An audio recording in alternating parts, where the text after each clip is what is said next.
started 15 minutes late because of the wall being put in, and we're going to go on for another 10 minutes, so we're going to finish 15 minutes late as well. Lots of food for thought there, and I'm sure that there should be lots of questions, so I'm going to open the floor for questions. Please put your hand up, and over here. My question is from Mr. Shuttleworth. He showed us a building that was originally designed in a London climate and context, and then eventually this building moved up to Dubai, which is totally different. What were the major alterations done in the design for that?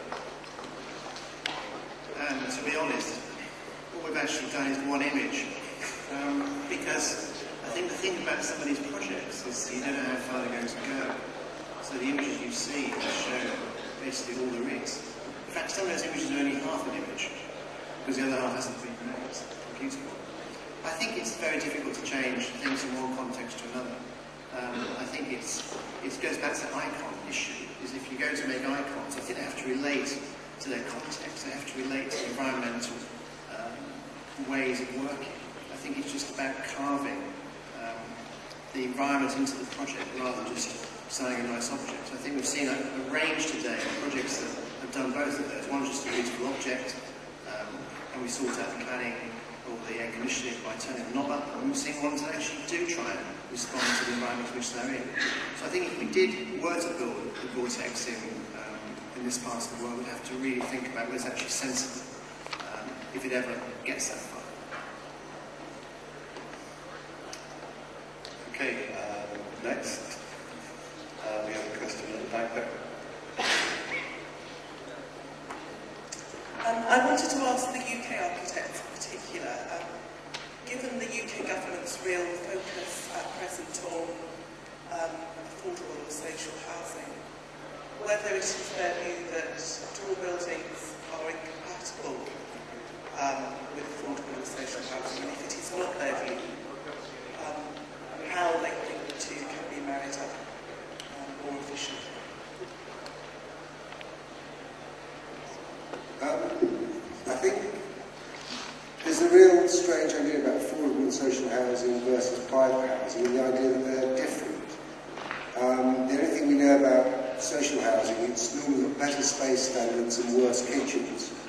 I think it's housing we need to think about. So is tall building, can it be made to work for families, might be the question, or is it a place for sort of lonely single people or couples waiting to get their house? From our experience, the crucial thing in a building is to generate small cluster communities just by simple cultural moves like arrival points on the floor, to not overly generate large public space, but to give people private external amenities. So, yes, tall buildings can work for people to live in.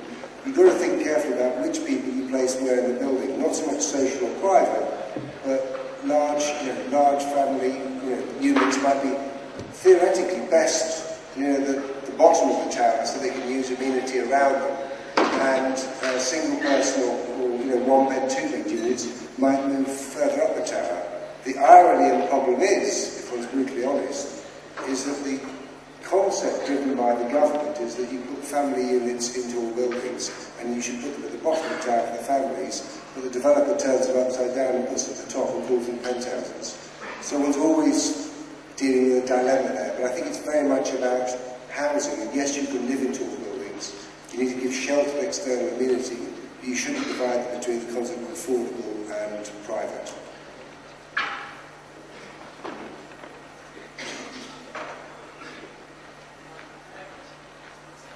I have a question for Jeanne and Hani. Using the parametric software, so you have these really nice inflections in the environment affecting the decisions in the form.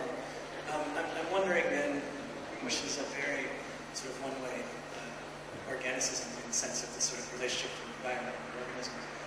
How then, though, can you maybe use the parametric software to say how the building then is going to re-affect its environment afterwards? I mean, so you have the forces of the sun that are reflecting, say, balconies and things like this. I mean, how can then you maybe go a step further and put it back into the context of the site and say this? I think that's an interesting question. It would be like modeling beyond the boundaries of your building and getting back into looking at the city again. And I think it would be more effective if that kind of modeling was already taking place prior to the architect coming into the site. Because what I see right now is just that every site is being treated as if it is standalone site, and these new tools would allow us to go much further in terms of defining the identity of a whole urban area. And so therefore I think even cities and planners should be using this modeling and just expand, use our tools to make a much finer grained response to the city.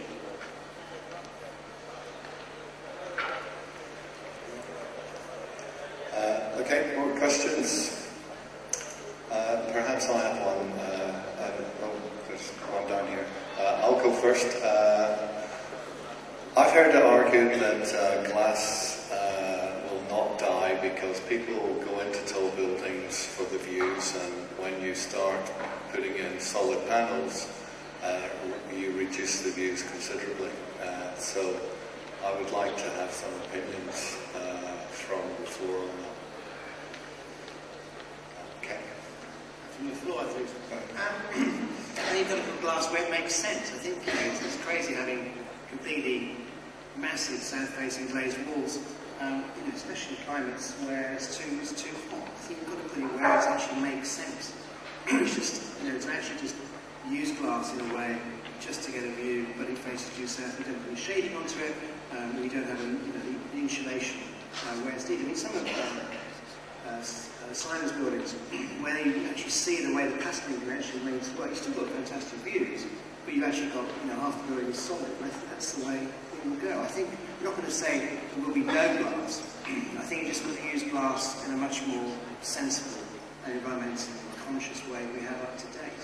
I mean, for instance, Birkin is glass all the way around, and it doesn't, even though it's north of the equator, the south side's got the same glaze as the north side, which doesn't really make any sense when you look back on it. So I think it should actually, building should be much more asymmetric related to the way the sun works, the way that the environment works around it. Another question here? One thing that's worrying me, from what all the speakers have said, you've all clearly indicated a move away from iconism towards what is rapidly looking like sustainabilism. You're desperately trying to find an aesthetic, and you seem to be doing it through things like this parametric or paraplegic software to reflect the environmental constraints onto your building to give you a design. Isn't it time we found a new sustainable aesthetic in the way Palladio did? Who would you like to answer my question, Peter? I think there is one where I'll start. Love any help. I think there is definitely a fashion architecture at the moment. It's perhaps not just in London, I'm sure, where you feed in lots of information to computer, and without an artist touching it at all, you get a building to live around.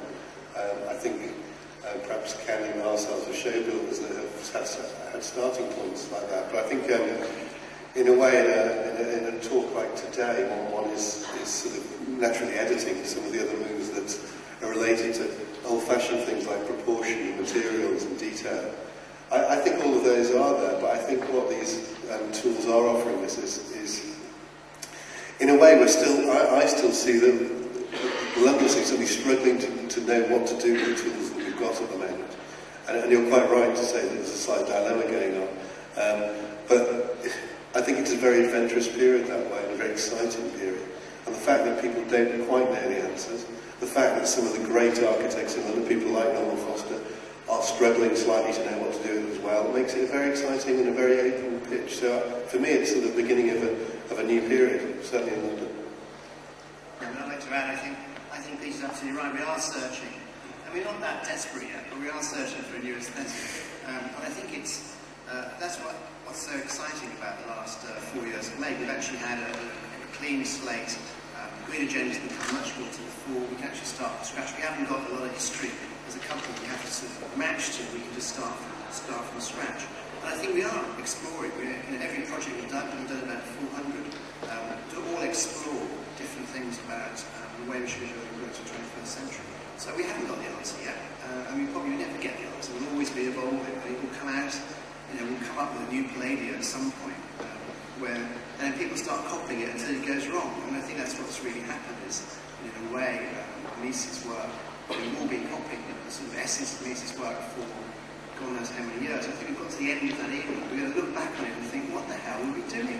Why were we putting all these glass wall space in Jews' We must have been off our trolleys, completely crazy. No oil left. We can't habitate these buildings.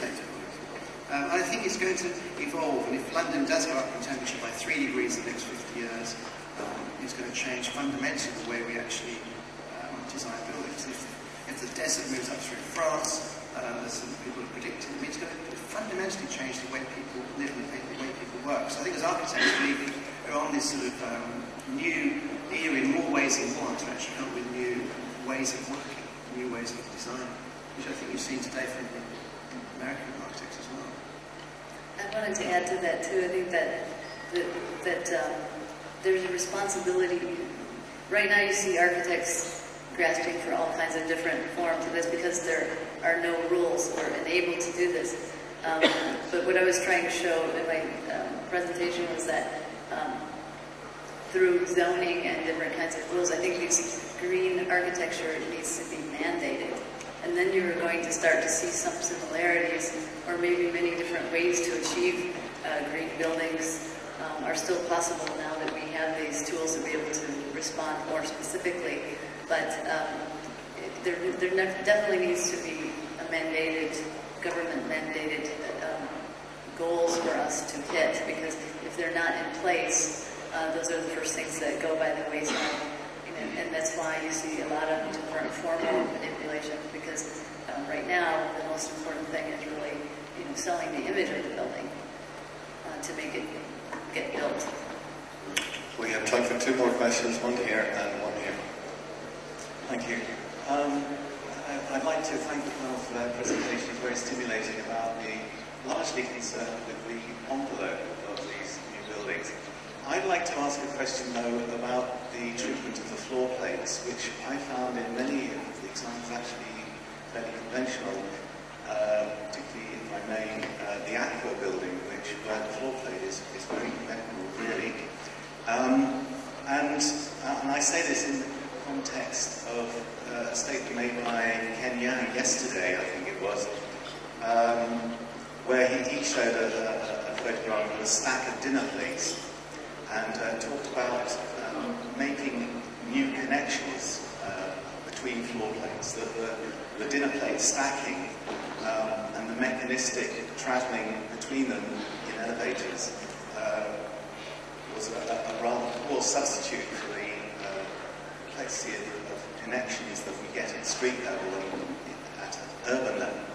So, and I think actually in reconsidering the tall building, should we not look at the connectivity of the floor plates? And I'm thinking particularly of segmentation, so that if we segment the tower, we have the opportunities to perhaps insert every other floor, or every 3 floors perhaps, with elevators, address obesity by actually walking upstairs, and connecting spaces laterally and to connect floor plates in different ways and more exciting ways. So that's my question about connectivity of floor plates. Jeanne, do you want to take that? Sure. I like what the developer of Aqua told me when we started the project, which was, what a high rise is to him is a building that makes the land pay, and so you see a different perspective on what a high rise is. And there's certain economy to it, at least in the market that we're working in. the idea of living and selling the units off is part of the reason why they're doing it. So I think that's possible, and maybe with adding different programs to the building. We saw some nice examples of that today with Oma's building, with different program, how these upper spaces in the building start to actually connect and have relationships to each other. I don't see, at least in the markets that we're working in, that there is a desire to have connectivity between private units in these condominiums. But I think with introduction of mixed use, there is that potential, and it is an exciting potential. Last question, Anthony. Yeah, actually it was just two very brief statements. One was just going back to your thing about the view. I mean, I'm totally, I think that, I said I'm under the whole glass building thing. The thing with the view is that, actually channeling the view, framing the view, rather than just opening it up for, I think there's something to be said about that in all buildings and in the history of architecture that's been shown. The value of the view through actually framing it and channeling. And then the second statement that I wanted to make was slightly in response to Peter's comment that that you guys up on stage seem to be desperately looking for a style for tall buildings. I mean, for me that was so clearly the best session of the Congress. And all four presentations I thought were just so totally inspiring in both the architecture that's being created, but also the variation between them. I don't think it's a desperate struggle for a search for a style. I think, I think all the different approaches are incredible. I think the buildings the diversity in the buildings is something that really we should be applauding. Well, I'm just going to ask you all to do that because I totally agree with